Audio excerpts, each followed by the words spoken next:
What's up YouTube? Welcome to today's vlog. So I'm very excited for today's upload because today I'm going to be unboxing my brand new 16-inch MacBook Pro M1 Max. So if you're a subscriber to the channel and you're just here for the car content, I will have a more of a normal vlog being released here soon.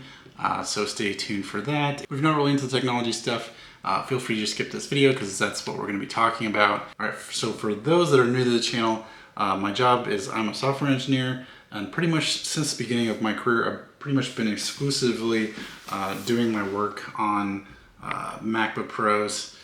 This is a 15-inch version from, I believe it's 2019. I got this in early 2019, so I've used this one for about 2.5 years. So I've been putting off doing an upgrade for my work laptop for a while, just because I was waiting for something that really seemed like a big upgrade. I know a couple years ago they changed from the 15-inch to the 16-inch. They changed the keyboard, but it didn't really seem like a big enough upgrade to kind of justify me getting a new one. So for me, changing work laptops is kind of a big deal. And actually at the company I work at now, I pretty much started the whole technology platform for that company on this machine. But last week when I saw they announced the new M1 chips for the bigger MacBook Pro laptops, that kind of been what I waited for. If you've seen some of my previous videos, I've gotten some of the other M1 Macs. I've gotten an iMac, which is now up in the kitchen. My wife uses that, and actually really the whole family uses it. We're up there to watch TV or listen to music or things like that. And I've also been using an M1 MacBook Air that I've had for, I'd say, about 6 months now. And I've actually pretty much exclusively been running my YouTube channel off of that. I've been doing all of my video editing off of that machine, and it's really been working well. For video editing, that's really all the power I need. So the other M1 machines I've gotten so far, I've just been getting kind of the base model machines because I've been expecting them to announce the new bigger MacBook Pros, because that's really what I wanted to replace my work machine. So just to go over the spec that I got the, like I said, the 16-inch. So this is kind of the, if you go on Apple's website, this is the highest spec that you can buy kind of as is without doing any customization.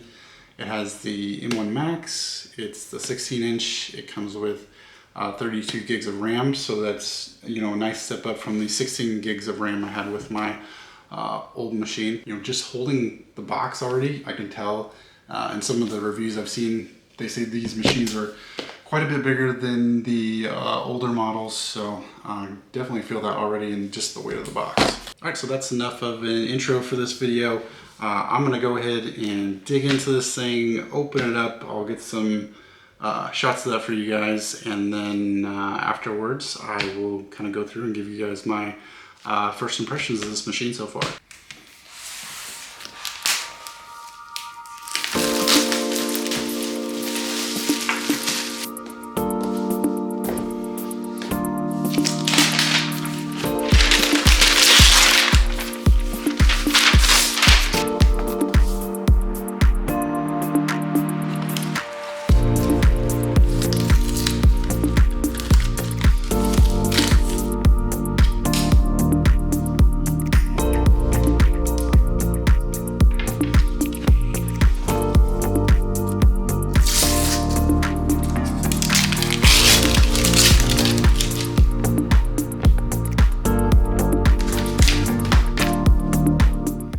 First thing you notice is just the heft of it.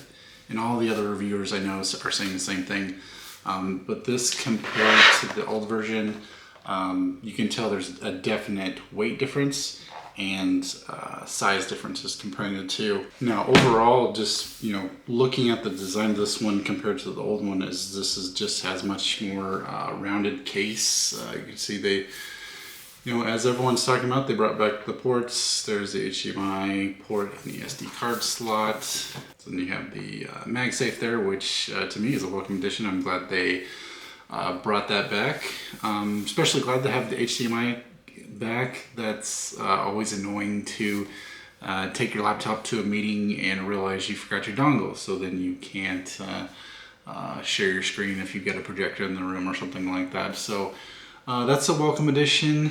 Also glad the SD card's back, but you know, by now I'm so used to having to use a dongle for that type of stuff. That one didn't really bother me too much, but definitely convenient to have it back now. So on the back you'll see they moved the MacBook Pro text off of the screen. So just, you know, first impressions, I'm a big fan of this redesign.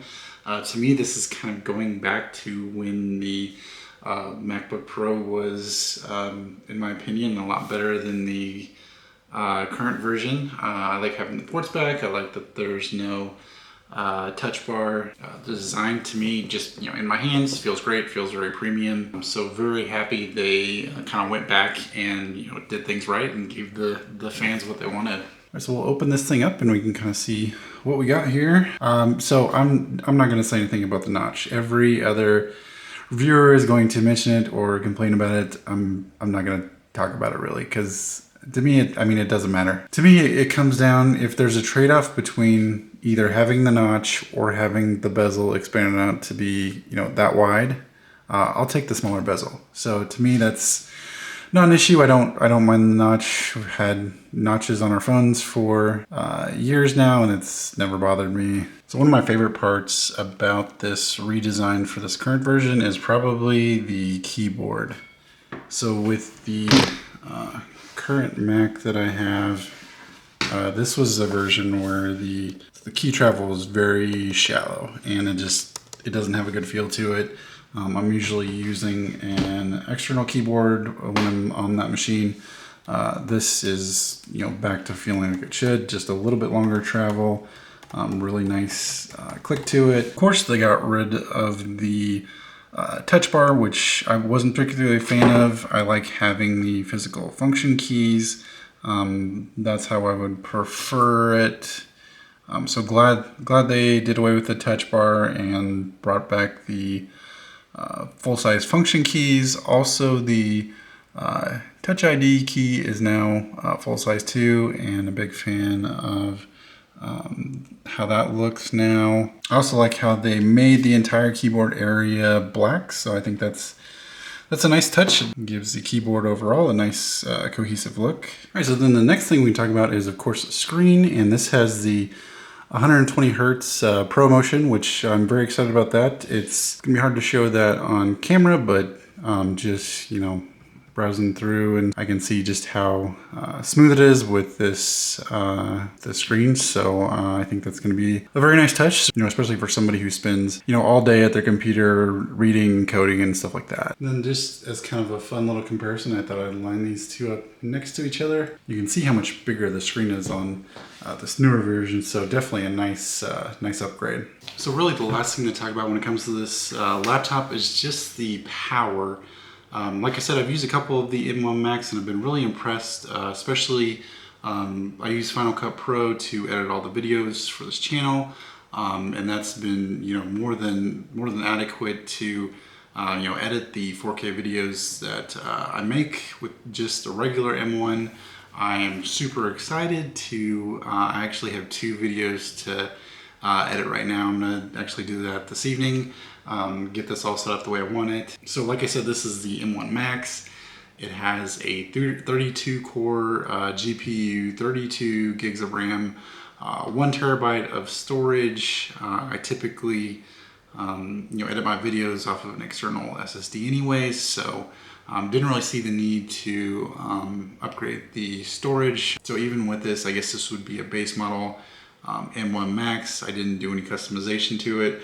I still feel like this is going to be totally overkill for my needs, but at the same time, you know, it still speaks to me as a software developer. It's one of those things where these are very expensive machines indeed. So it's one of those things, if you're like me and you make your living using a computer like this, and you're spending all day you're waiting on the computer to finish tasks like compiling, or if you're a professional video editor and you're spending a lot of time waiting for videos to render and things like that. So, you know, anything that can shorten the amount of time you're waiting on repetitive tasks to finish could potentially save you a lot of time, and that really adds up over the course of a day. So like I said, super excited to dive into this. I may put another video out later after I've had the chance to use this for a while, just giving more of a detailed review on it from a software engineer's perspective, just kind of let you guys know what I think. And like I said, I'm also going to use this for editing videos for the channel, which like I said, I think is overkill for it, but I'm still excited to use this for that. Also, going along with the new Apple product day, I also got a new pair of the Gen 3 AirPods. I've currently got the Gen 2 that I've been using, that I passed on to my wife. I was a big fan of those. The only thing I didn't like was the super long stems on those, so I'm glad they changed the design on this one. Obviously I haven't used this yet, but just looking at the reviews online, from what I said, they've updated these to use the spatial audio that they now have on Apple Music. So kind of from what the reviewers have said, they said these have bumped up in sound quality, similar to what you get from the AirPods Pro, just without the noise canceling. So I'm very excited to use these. So if you guys have any specific questions or anything you're curious about on this machine or the AirPods or really anything Apple related, I'm a big Apple fan. Like I said, I've been using Apple products throughout my whole career to get things done, and they've always served me very well. So I'm super excited for this new generation of MacBook Pros, and this is going to be my main machine, at least for the next few years. So I'm super excited to get familiar with it and start using it. And like I said, I may put another video just kind of updating you guys on how things are going with this machine. All right, well, that's going to wrap things up for this video. As always, appreciate you guys stopping by and watching, and I'll catch you guys in the next one.